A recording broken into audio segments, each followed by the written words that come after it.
Arkansas and Kentucky played tonight. Mark Pope, 5-0. They have that banner win earlier in the year against Duke. 108-59 tonight against, to be fair, bad.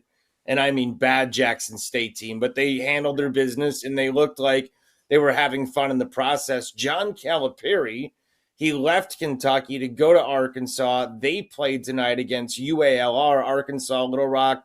They won 79-67. Let's kind of take a snapshot. Two programs, SEC, great basketball programs, Jeff, both proud. What'd you think tonight? Again, you just look at it and you say to yourself, all right, like, what does Kentucky do? They're smooth. They move the ball. They score points, right? They are playing a style of basketball that is, basically what we should be playing in 2024. And then you look at Arkansas, and it's like sometimes it's like watching, somebody go to the dentist, and they don't run great stuff. It's one-on-one. There's no real point guard who makes people better. The biggest thing that I still am baffled by is Janell Davis. Looks like he's completely lost. I know he was hurt in the preseason, but you're talking about a guy who had 2 points tonight. 2 points against Arkansas Little Rock. To me, he's one of the best scorers in the country. We saw him at FAU the last 2 years and what he did. And you could put the ball in that dude's hands. And I felt like he would fit Janell Calipari in that system or non-system or lack of system or whatever the hell you want to call what he runs or doesn't run. But yeah, Janell looks completely lost. And again, I think part of it is they've got too many guys that are ball dominant guards that need the ball in their hands and don't make each other better. Yeah, and then 2024 is kind of not the way that, this new wave of basketball is. Everything is, for the most part now across the board predicated on stretching the floor, being able to shoot the ball, spacing, ball movement, just constant motion and cuts and things like that.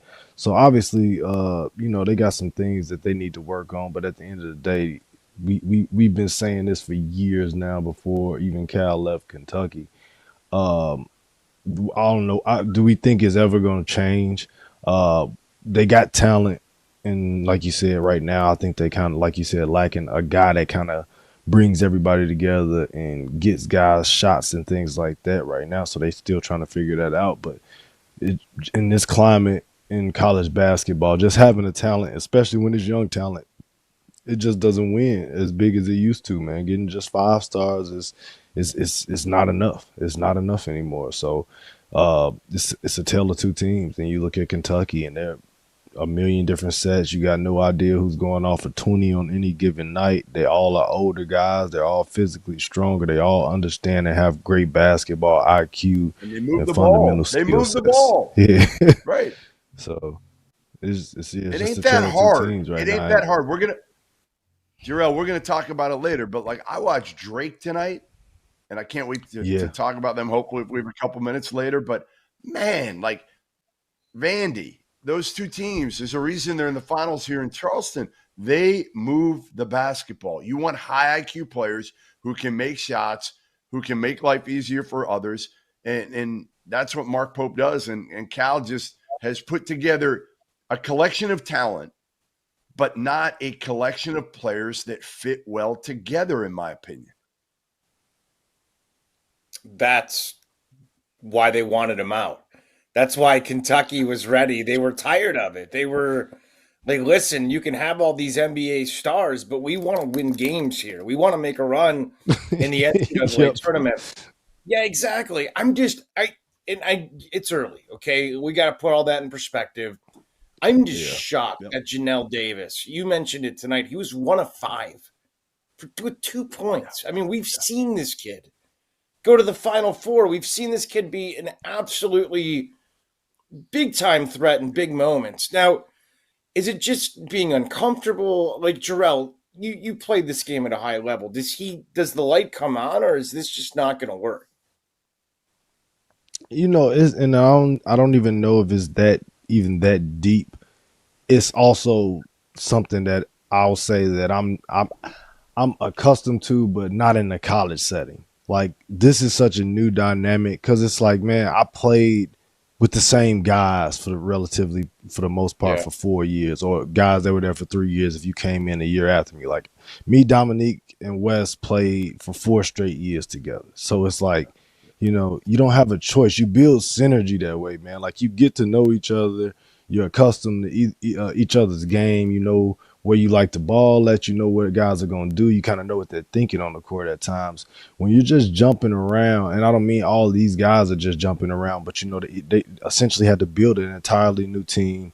He took some of the guys that were either coming into Kentucky with him or were at Kentucky last year. Some of them didn't go with him. Like, you know what I mean?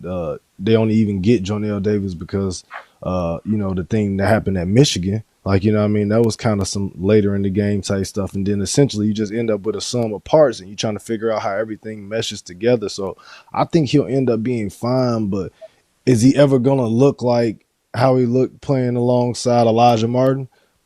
I doubt it. Like, you know what I mean? Like they had a great team, not just for 1 year, but the last couple of years down at FAU. And it was partially because of those guys got used to playing with each other and they had a genuine appreciation for one another's game and they kind of thrived off of that. So you can't just kind of make that type of stuff up, throw ingredients in the pot and say, it's gonna work right away. You kind of gotta let it stew and marinate for a while before you see any results.